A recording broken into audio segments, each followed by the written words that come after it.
Here's a remarkable moment between Trump and Powell. For those of you who are wondering how this relationship is going. About 3.1 billion. It went up a little bit or a lot.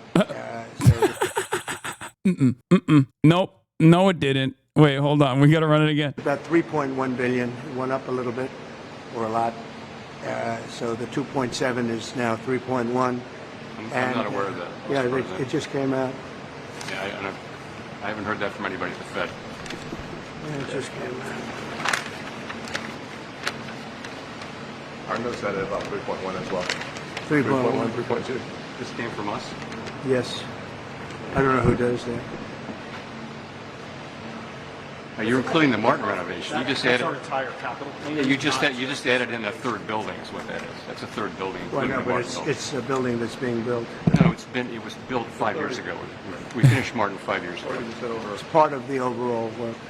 But it's So, not new. So we're going to take a look. We're going to see what's happening, and it's. That's so funny. Oh my God. There's nothing funnier than the fact that Trump fucking appointed him in his first term.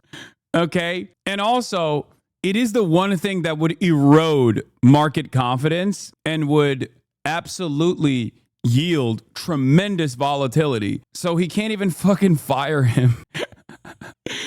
Oh, that's crazy. To be fair, I don't know. I feel like, yeah, he'll be like, who appointed this guy? This is a real bad guy.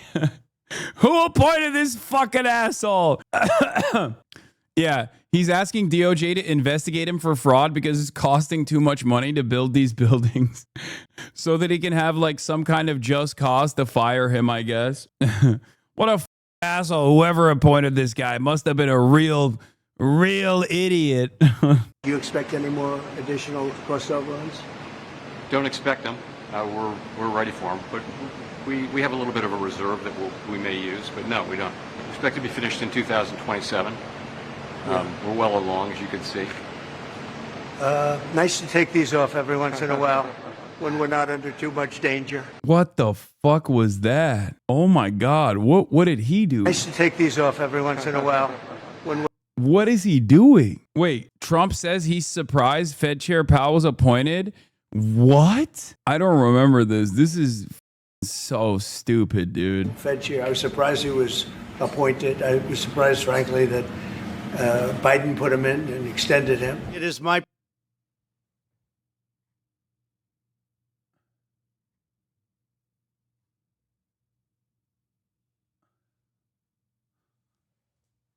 Oh my God, it's full Brandon. I was I missed this, I guess. And then I didn't. I was on I was at the bachelor party after this. My pleasure and my honor to announce my nomination of Jerome Powell to be the next chairman of the Federal Reserve. Congratulations. He's a terrible Fed chair. I was surprised he was appointed. Incredible. Incredible work, sir. Whew. Real moron. Must have appointed him. Real stupid. His name is Brandon. I constantly go back and forth on like, is he actually losing his mind?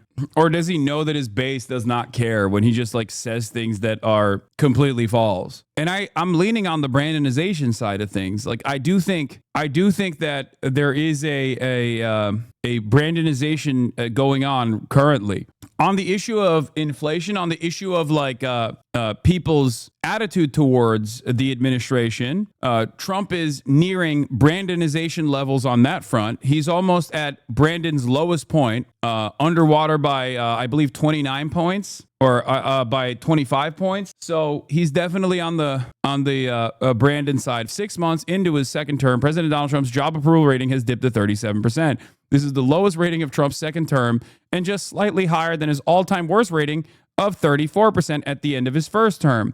Now, something you have to remember, however, is that even at his lowest approval rating, he still was above 90% for the Republicans, okay? Or above 85%, I think, something like that. So just remember, he's just losing independence. He's losing a lot of the people that voted for him, but that's expected. That is precisely what happened last time around as well. Yeah, independents drive Trump's approval rating to 37%, second term low. This is the lowest it's been in the second term, and it's close to the lowest it's been in its first term. Not that it matters because he's not running again, or maybe we won't even have another election. Who knows? Who knows? Trump's handling of Iran foreign affairs rated highest, but still underwater. Trump's ratings for handling each of 8 separate foreign and domestic issues also ran generally poor. Highest marks for his handling of the situation with Iran at 42% and foreign affairs at 41%, which is crazy.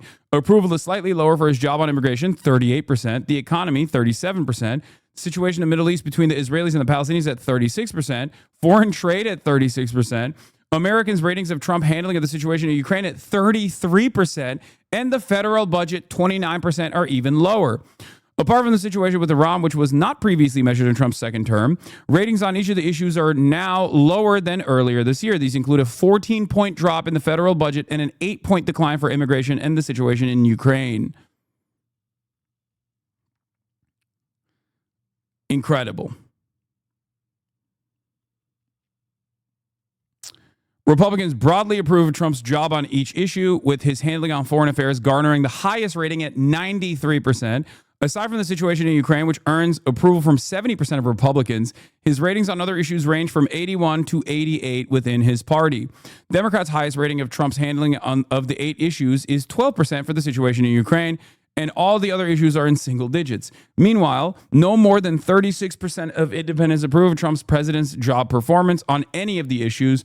The situation with Iran earns him the highest approval rating from independents at 36%, and the federal budget at its lowest at 19%. Something to consider here is that the reason why Iran turned out to be a W for Trump and his base is because of 2 reasons. One, I told you so. Motherfuckers don't care about doing more war, okay? Even though they say that there is no more war. I told you it was going to work out in a similar fashion to what happened with the of Soleimani, where it was seen as like an off-ramp for Iran, so it was packed up. It was packed up fairly quickly, and this is the reason why they see him as like a powerful figure that was able to simultaneously escalate and then look like he was actually working to de-escalate. People did not see it as a severe escalation, even though it was. You're failing to recognize the B-2 bombers look cool factor? No, it's not even that. If it actually led to a larger quagmire, it would have been a massive failure. And the only reason why it didn't is because Iran did not retaliate. Iran did not retaliate in kind, and instead did the same thing that they've always done, which is unimaginable restraint and de-escalation. The approval spiked for Trump during the period in which he sacked Waltz and did his anti-neocon Middle East push while avoiding Israel versus the 12-day war period / Jeffrey Epstein resurgence and denial is just uncanny. Bottom line, Trump closed out the second quarter of his second term in office having accomplished much of what he said he would do if elected. Yet outside of his Republican base, relatively few Americans are pleased with his performance.